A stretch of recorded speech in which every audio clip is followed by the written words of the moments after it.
Pemberlakuan kebijakan ganjil genap di dua objek wisata di Bali, yakni Sanur dan Kuta, menuai pro dan kontra. Namun, sebaiknya aturan tersebut mesti disikapi dengan bijak oleh seluruh elemen masyarakat. Pemerintah Provinsi Bali mengeluarkan peraturan ganjil genap pada kendaraan bermotor yang masuk ke kawasan pantai, yakni Pantai Sanur dan Kuta. Tujuannya adalah untuk mencegah membludaknya pengunjung ke pantai. Namun nyatanya kebijakan tersebut menuai pro kontra di kalangan masyarakat. Hal tersebut pun ditanggapi oleh kalangan akademisi Anak Agung Gede Oka Wisnumurti. Menurutnya, aturan tersebut bukan ditanggapi dengan setuju atau tidaknya. Aturan tersebut semestinya disikapi dengan bijak, yakni dipantau pemberlakuannya dan kemudian dirasakan dampaknya. Di sisi lain, aturan ini juga bisa memberikan pendapatan bagi masyarakat di wilayah pantai tersebut, misalnya dengan memanfaatkan sentral parkir serta penyediaan jasa transportasi.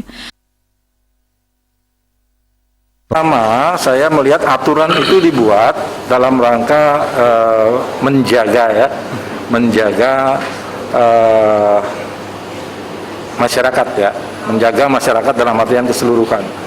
Jadi berkaitan dengan peraturan ganjil genap yang dibuat oleh pemerintah Provinsi Bali, khususnya di beberapa objek wisata, ini tentu didasarkan atas pertimbangan bahwa di tempat-tempat itu lalu lintasnya sering kredit. Ya kan?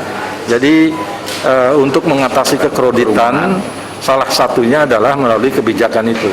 Yang kedua, tentu aturan itu dibuat dalam rangka bagaimana orang-orang yang tidak dalam tanda kutip punya kepentingan untuk ke objek itu juga bisa dibatasi. Dan yang ketiga, saya pikir aturan ini jangan lalu disikapi dengan sikap menolak atau menerima. Tetapi bagaimana sekarang di dua tempat itu masyarakat bisa mengembangkan inovasi untuk memberikan layanan transportasi lokal, iya kan? Contoh misalnya di Kuta itu ada parkir sentral. Jadi para pelaku wisata di Kuta, bendesa adat atau desa adat di Kuta, siapkan di sana mobil ganjil genap untuk membantu wisatawan yang datang. Jadi segala peraturan yang dikeluarkan pemerintah terutama terkait penanganan pandemi COVID-19 bisa ditaati oleh masyarakat, termasuk menerapkan protokol kesehatan COVID-19 secara ketat. Dengan patuh dan disiplin prokes, masyarakat bisa terhindar dari COVID-19 dan kehidupan sehari-hari bisa pulih seperti sedia kala. Desak Aryani, Bali TV.